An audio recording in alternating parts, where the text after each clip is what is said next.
오늘은 시편 103편 1절에서 5절 말씀을 가지고 하나님의 은택을 잊지 말라는 제목으로 여러분과 함께 말씀의 은혜를 나누도록 하겠습니다.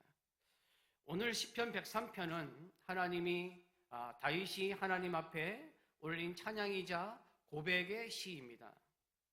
지난주에 우리가 살펴보았던 시편 51편은 다윗이 죄를 짓고 하나님께 회개하며 자기 죄를 괴로워하는 마음으로 예배드리는 내용이었지만 오늘 본문 말씀인 시편 103편은 탄식도 없고 원망도 없고 오직 하나님께만 드리는 감사와 찬양의 내용입니다.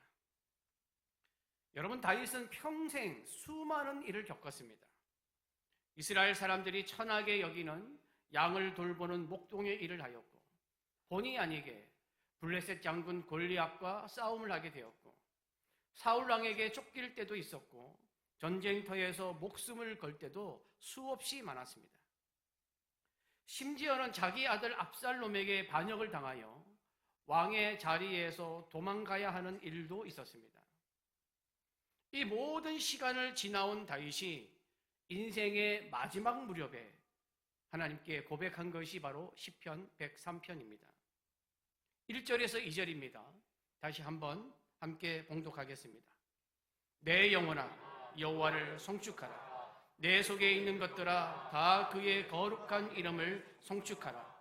내 영혼아 여호와를 송축하며 그의 모든 은택을 잊지 말지어다. 다윗은 자신의 인생을 돌아보며 자신에게 말하고 있습니다. 다윗은 자기 영혼을 향하여 명령하고 있습니다. 내 영혼아 여호와를 송축하라. 내 속에 있는 것들아 다 그의 거룩한 이름을 송축하라. 또한 다윗은 여호와를 송축하며 그의 모든 은택을 잊지 말지어다 라고 자신에게 선포하고 있습니다.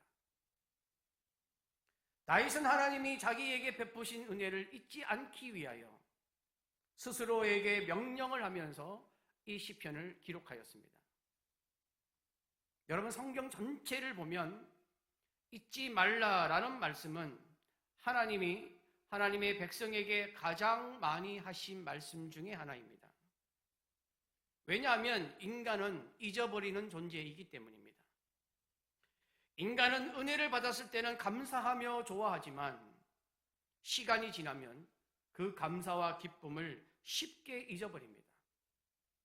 많은 사람은 내가 정말 하나님의 역사와 기적을 본다면 평생 하나님을 잊지 않고 하나님을 경외하며 살겠다고 다짐을 하지만 말로 표현할 수 없는 역사와 기적을 경험하고도 불평하는 것이 인간입니다.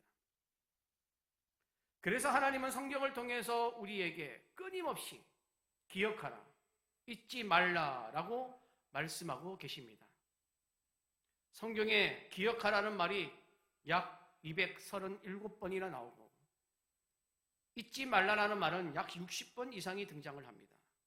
합쳐서 300번이 넘게 하나님은 하나님의 은혜를 잊지 말라고 우리에게 말씀하고 있습니다. 여러분, 이것은 우리의 기억력을 말하는 것이 아닙니다. 우리의 믿음의 문제를 말씀하는 것입니다. 하나님을 향한 믿음이 있는 자는 하나님을 잊지 않습니다. 하나님의 은혜를 기억하며 살아갑니다.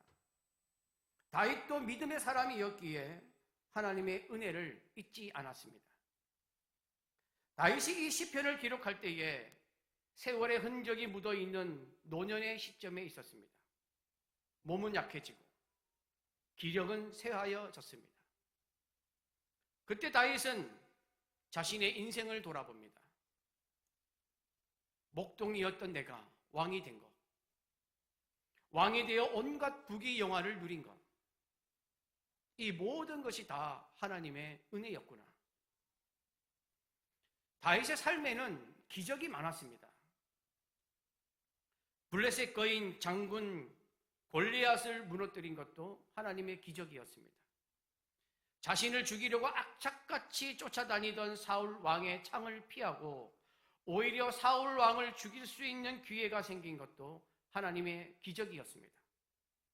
광야에서 먹을 것을 주신 것도 하나님의 기적이었고, 왕이 되었을 때 수많은 전쟁에서 승리하게 된 것도 하나님의 기적이었습니다.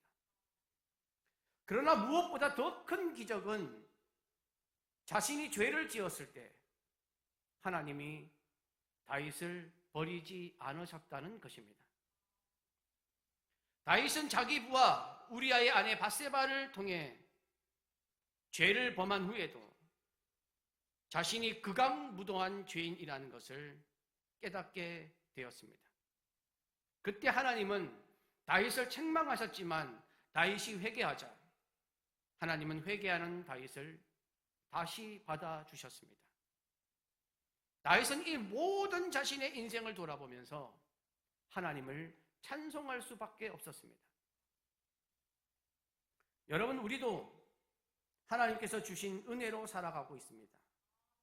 숨 쉬는 것, 걸을 수 있는 것, 예배 드릴 수 있는 것, 지금 이 순간의 모든 것은 다 하나님이 주신 은혜로운 덕택, 은택입니다. 그러나 우리는 이 은혜를 얼마나 자주 잊고 살아가는지 모릅니다. 시험이 닥쳐오면 하나님보다 문제를 먼저 바라보고, 어려움이 찾아오면 은혜보다 걱정을 먼저 꺼냅니다. 하나님께 받은 은혜와 복은 셀 수가 없는데 나에게 잠시 찾아온 어려움 때문에 그 모든 은혜와 복이 불평으로 변해버리기도 합니다. 이스라엘 백성이 그렇게 하지 않았습니까? 홍해를 가르신 하나님을 경험하고도 며칠 후에 마실 물이 없다고 불평했습니다. 하늘에서 만나를 내려주셨는데 그 기막힌 사건을 경험하고도 고기가 먹고 싶다고 불평했습니다. 그들의 입에서는 감사합니다라는 말은 없었습니다. 왜? 라는 말이 더 많았습니다. 왜 물이 없습니까? 왜 고기가 없습니까? 왜 광야로 가야 합니까? 왜 우리를 애굽에서 나오게 했습니까? 왜? 이 말을 수시로 하였습니다. 여러분, 감사는 우리의 신앙을 가늠하는 도구입니다. 우리의 신앙이 식어갈 때 가장 먼저 사라지는 것은 감사입니다. 감사가 사라질 때 우리의 예배도 식어지고, 믿음도 식어지고, 말씀도 식어지고, 기도도 식어지고, 전도도 식어집니다. 하나님을 향한 모든 열정이 식어집니다. 그래서 다윗은 스스로에게 명령하고 있는 것입니다. 내 영혼아 여호와를 송축하며 그의 모든 은택을 잊지 말지어다. 여러분, 우리도 우리 자신에게, 나 자신에게 외쳐야 합니다. 내 영혼아 여호와를 송축하라. 내 영혼아 하나님의 은택을 잊지 말라. 끊임없이 외쳐야 합니다. 나 자신을 향해 선포해야 합니다.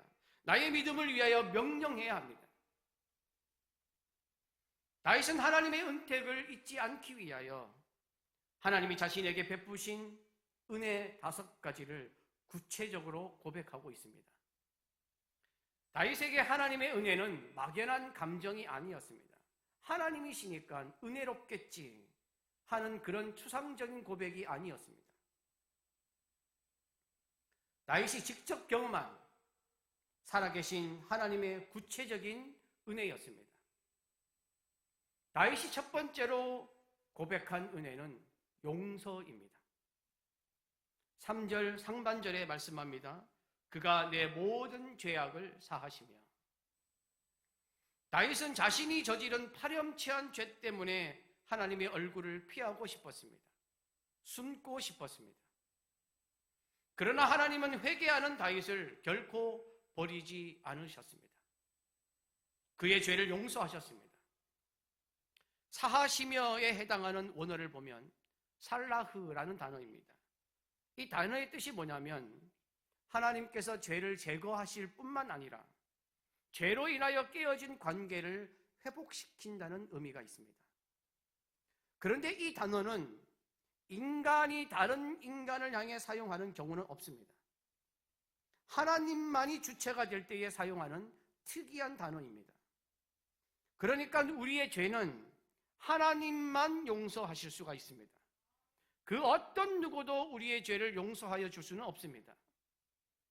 하나님은 우리의 죄를 없앨 뿐만 아니라 죄로 인하여 깨어진 관계까지 회복시키는 분이십니다. 다윗이 경험한 이 하나님의 은혜가 다윗의 기억에 남아 있었습니다. 다윗은 죄로 인하여 무너졌지만 하나님은 다윗에게 손을 내밀어 주셨습니다. 여러분, 우리 인간은 죄로 말미암아 하나님 앞에서 무너졌습니다. 그러나 하나님은 인류를 구원하고 용서하시기 위해서 예수 그리스도를 우리에게 보내셔서 십자가에 죽게 하심으로 우리의 죄를 용서하셨습니다. 하나님은 죄로 물든 우리에게 예수 그리스도를 통해서 다시 손을 내밀어 주셨습니다. 이 죄의 용서함은 다윗에게 너무 큰 은혜였기 때문에 다윗인 하나님이 주신 첫 번째 은혜로 고백하고 있습니다. 여러분, 우리도 예수 그리스도로 말미암아 죄를 용서받았음을 첫 번째 은혜로 생각해야 합니다. 내 삶의 어려운 문제를 해결하신 은혜도 있고, 내 기도에 응답하신 하나님의 은혜도 있고, 나를 도우신 은혜도 있습니다. 내 앞길을 인도하신 은혜도 있습니다. 하지만 나에게 베푸신 하나님의 첫 번째 은택은 더럽고 추악한 나의 모든 죄를 용서하셨다는 것입니다. 이 죄의 용서함이 여러분에게 허락하신 하나님의 첫 번째 은택임을 기억하며 이를 찬양하는 여러분의 삶이 되시기를 축복합니다. 다윗이 두 번째로 고백한 은혜는 치유와 회복입니다. 3절 하반절에 보면 내 모든 병을 고치시며 라고 말씀하고 있습니다.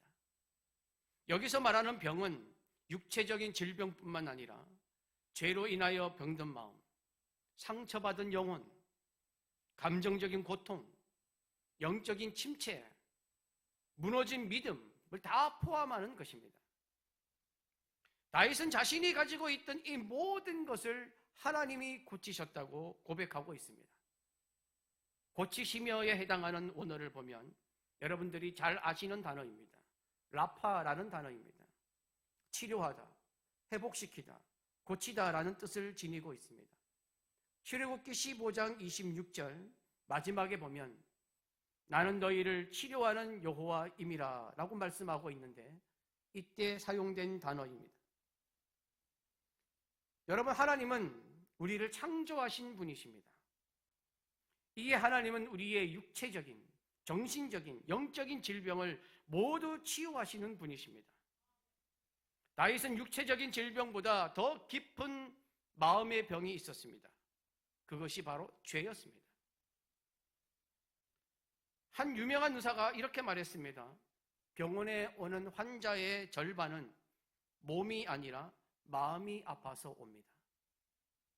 용서받지 못한 마음, 미움, 두려움, 죄책감이 병이 되어서 몸을 무너뜨리는 것입니다. 성경에는 죄와 병이 연결되어 있다는 말씀이 있습니다. 그렇다고 모든 죄가 질병과 연관되어 있는 것은 아닙니다. 이것을 주장하는 이단들도 있습니다. 그러나 죄가 육체적인 고통이나 정신적인 고통을 일으킬 수 있다는 것, 하나님의 징계로 인하여 질병이 생길 수 있다는 것을 성경은 말씀하고 있습니다. 이렇게 말씀하는 이유는 인간의 모든 치유는 다 하나님께 달려 있으며 하나님의 용서하심이 치유의 시작이라는 것을 말씀하기 위해서입니다. 라파의 하나님은 오늘도 우리를 회복시키시며 우리의 죄의 흔적까지 치유하시는 줄 믿습니다. 다윗이 세 번째로 고백한 은혜는 속량입니다. 4절 상반절에 보면 내 생명을 파멸해서 속량하시고 라고 말씀하고 있습니다. 이 속량에 해당하는 원어를 보면 가알이라는 단어입니다. 이 단어의 뜻이 뭐냐면 가난한 형제가 돈이 없어서 팔아버린 기업을 자기 돈을 들여서 다시 되찾아 주는 것을 의미합니다. 어떻게 보면 좀 독특한 단어입니다. 대신 갚아주고 찾아오는 것을 말하는 것입니다. 그러니까 내 생명을 파멸해서 속량하셨다라는 것은 죽을 수밖에 없는 처지였는데 하나님이 값을 지불하고 다시 되찾아왔다는 것입니다. 하나님이 살려주셨다는 것입니다. 다윗은 수없이 죽을 뻔했습니다. 골리앗에게서, 사울 왕에게서, 압살롬에게서, 전쟁터에서, 죄의 함정 속에서 그때마다 하나님은 다윗의 생명을 건지셨습니다. 여러분, 우리의 인생도 마찬가지입니다. 다 그렇지는 않겠지만 이런 죽을 고비들이 여러분도 있었을 것입니다. 그런데 여기에 앉아있는 모든 성도들, 여러분과 저는 같은 죽을 고비를 넘긴 사람들입니다. 왜냐하면 죄로 인하여 죽을 수밖에 없는 우리를 예수 그리스도께서 살리셨기 때문입니다.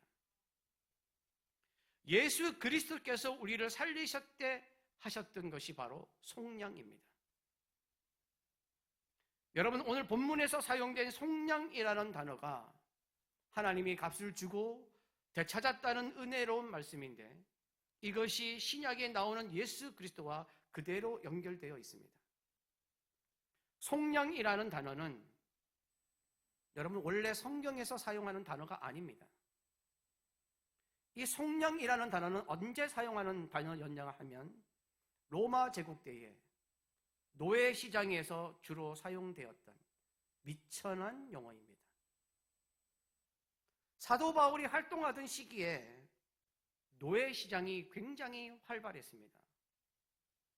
그 당시에는 전쟁이 많았던 시기였기 때문에 전쟁에서 패한 나라들의 백성들을 끌고 와서 노예로 팔아버렸고, 그리고 가정 형편이 너무 어려운 사람들, 너무 어려우니까 가족 중에 한두 명을 노예로 내놓아야 했습니다. 그런데 이 당시의 노예는 사람이 아니라 가축에 해당되었습니다. 그래서 가축법이 적용되는 비참한 인생이었습니다. 그리고 월요일에는 남자 노예, 화요일에는 여자 노예, 요일마다 다양한 모양으로 노예를 사고 팔았습니다. 그런데 팔리지 않는 노예가 있었습니다. 왜냐하면 이 노예들은 우리가 가끔 이렇게 뉴스나 보면 개들을 조그만한 이런 틀에다가 수십 마리씩 집어넣지 않습니까? 그러니까 동물 학대를 하는데 이 학대당하는 동물처럼 비좁은 곳에다가 이 노예들을 수십 명을 집어넣고 제대로 먹지도 못하고 자지도 못하게 했습니다. 그래서 그 안에서 죽어나가는 사람들도 많았습니다. 이게 너무 힘들어서 도망치는 노예들이 있었습니다. 그런데 도망하다가 잡혀서 오면 이 노예 이마에나 등짝에다가 도망자라는 글을 불로 지져서 새깁니다. 이런 도망자 노예는 헐값에 팔렸습니다. 노예들의 목에는 값이 걸려 있었습니다. 보통 예를 들어 원래는 10만 원 정도인데 이 도망자 노예는 10,000원에 팔리는 것입니다. 그런데도 도망자 노예는 또 도망갈 수 있다는 생각 때문에 한 달이 가고 1년이 지나도 팔리지가 않습니다. 팔리지 않으면 이 노예는 또다시 그 비좁은 곳에 들어가서 제대로 먹지도 못하고 자지도 못하는 심한 괴로운 생활을 해야 했습니다. 그런데 어느 날 이 도망자 노예 앞에 누군가가 나타납니다. 그 도망자 노예 이마에는 도망자라고 적혀 있고 목에는 10,000원이라고 값이 적혀 있습니다. 그런데 어떤 사람이 도망자 노예 앞에 서서 그 사람을 달라고 가리킵니다. 그때 노예 주인은 깜짝 놀라서 말합니다. 아이고, 아닙니다. 이 노예는 도망자 노예입니다. 살 가치가 없습니다. 쓰레기입니다. 제가 다른 쓸만한 노예를 보여드리겠습니다. 그런데도 노예를 사러 온 사람은 노예 주인의 말에 동요하지 않습니다. 여전히 그 도망자 노예를 가리킵니다. 그리고 죗값을 주겠다고 말합니다. 10만 원을 줄 테니 저 노예를 풀어달라고 말합니다. 그 도망자 노예가 우리입니다. 그리고 그 노예를 사러 온 분이 바로 예수 그리스도이십니다. 주위에 있던 많은 사람들은 수군거립니다. 저런 도망자 노예에게 피 같은 돈, 죗값을 지불하다니 멍청한 사람이구나. 예수님은 자기 생명을 바친 핏값으로 죽을 수밖에 없는 우리를 죗값을 주고 사셨습니다. 나를 살리셨습니다. 나를 죄에서 빼내셨습니다. 이것이 속량입니다. 속량은 우리에게 주신 은혜라기보다는 기적입니다. 이에 우리는 우리를 속량하신 주님을 바라보며 한없는 감사와 한없는 찬송을 드려도 부족합니다. 다윗의 이 세 번째 고백인 속량이 우리에게 허락하신 말할 수 없는 은혜임을 기억하며 우리는 날마다 여호와를 송축하는 자가 되어야 할 줄 믿습니다. 다윗이 네 번째로 고백한 은혜는 인자와 긍휼입니다. 4절 하반절에 보면 인자와 긍휼로 관을 씌우시며 라고 말씀하고 있습니다.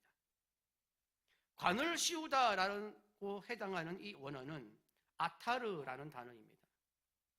구약 성경에 7번밖에 나오지 않는 희귀한 단어입니다. 사용이 드문 단어를 사용하였다는 것은 그만큼 하나님의 특별한 은혜라는 것을 강조하고 있는 것입니다.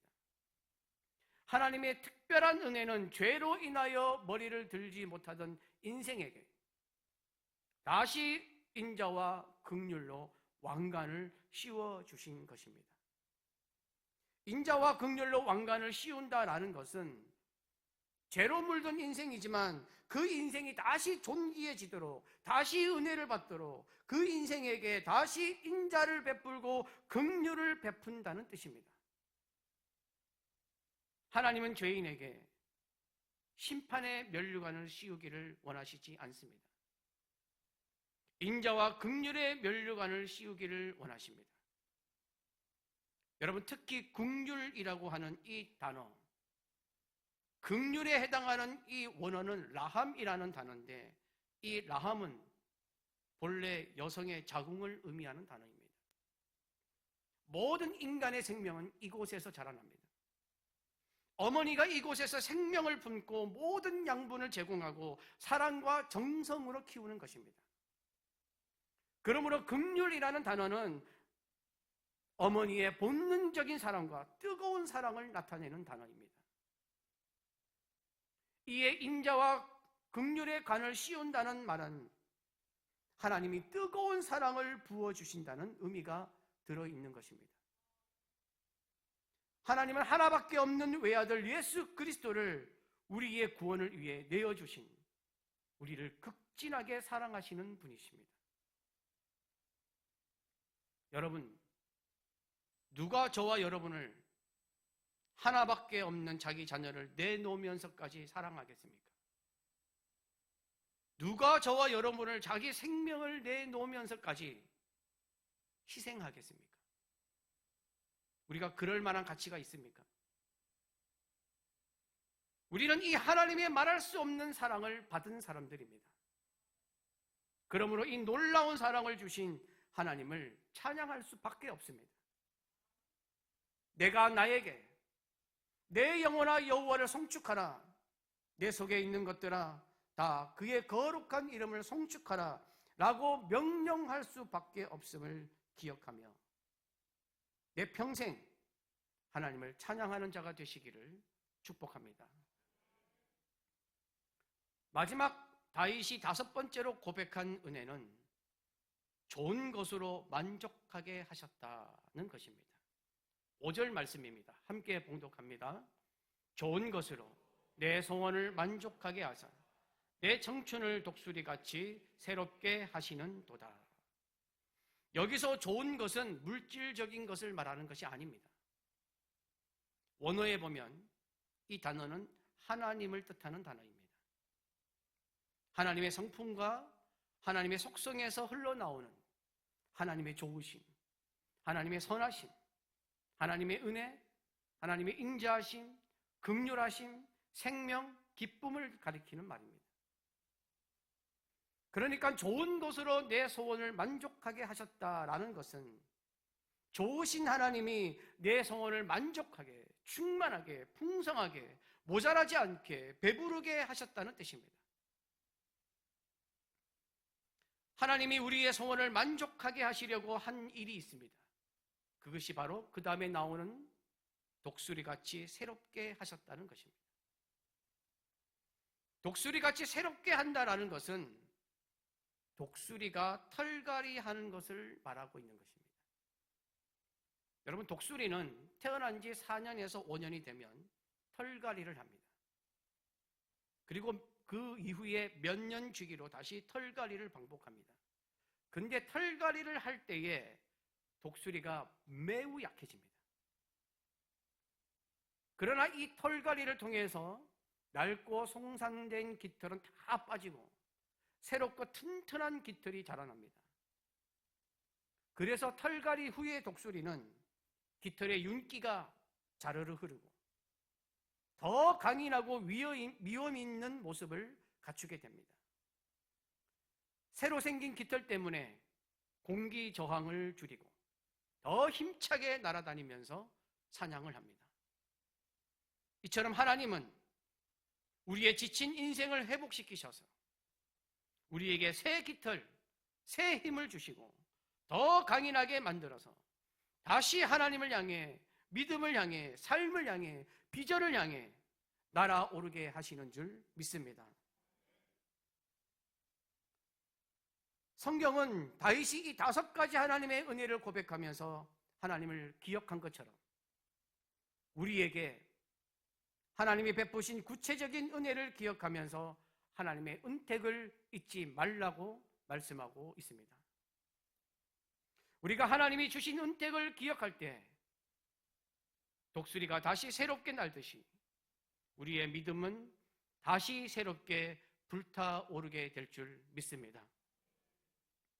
은혜를 기억하는 사람은 감사가 끊이지 않습니다.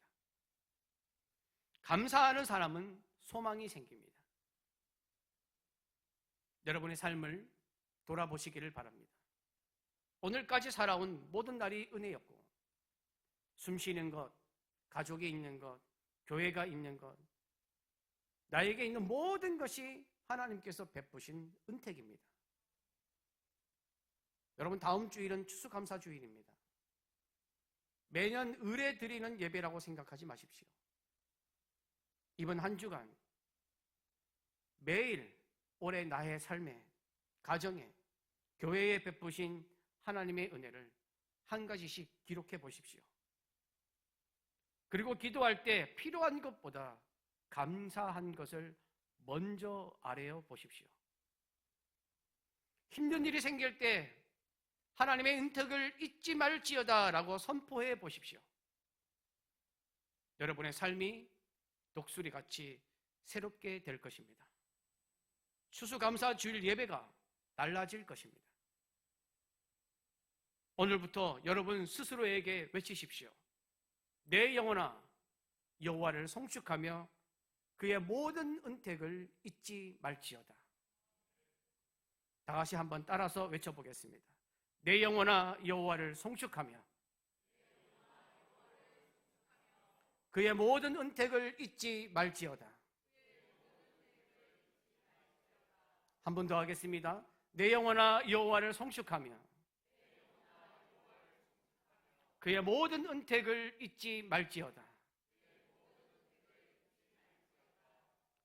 이 외침으로 여러분의 마음에 감사가 회복되고 믿음의 새 힘을 얻게 되시기를 간절히 바랍니다.